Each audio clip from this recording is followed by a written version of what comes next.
CBS Sports Center. David Ortiz, first year on the ballot, he's going to Cooperstown. But after 10 years on the ballot, the clock has officially run out on Barry Bonds and Roger Clemens' Hall of Fame hopes. Two of the game's all-time stat leaders failed to record the necessary number of votes by the baseball writers. Bonds fell 36 votes short, 39 votes shy for Clemens. Tim Kurchin explains the complicated legacies of one of the greatest hitters and one of the best pitchers of all time. One is the best hitter most people have ever seen. It's gone! A home run!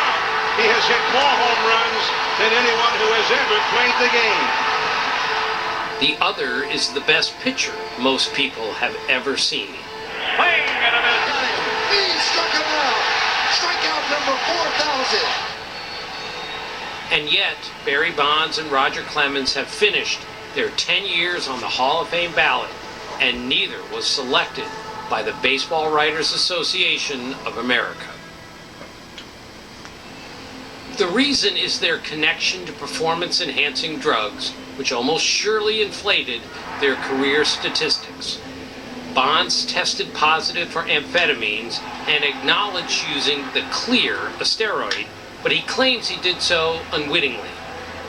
Clemens never flunked a drug test. He never admitted any wrongdoing. He was never convicted of anything, but was mentioned in the Mitchell report.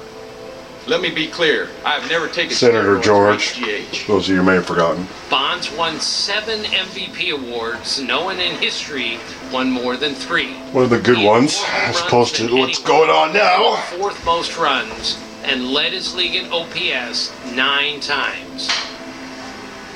Clemens won a record 7 Cy Young Awards, winning his first at age 23 and his last at age 41. He finished 9th in victories, 3rd in strikeouts.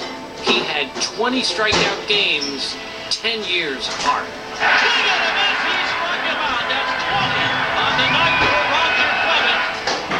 Bonds and Clemens likely will get another chance someday to be elected by a special committee. Until then, 2 of the greatest players in the game's history will not be enshrined in Cooperstown when there are several players already in the Hall of Fame who are suspected of using PEDs. It's not going to change my life either way. It's not why I played the game. It doesn't define who I am.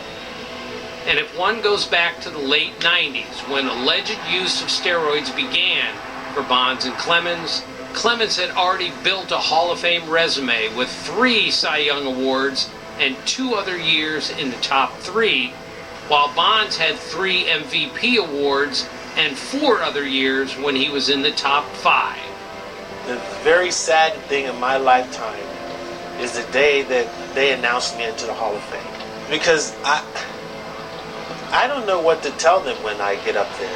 Which begs the question, It what is indeed did a that confusing mean? situation, We would ask, and it right? And that's likely my little won't get rap much for the... clearer in This is the years Ole Miss to come. after all.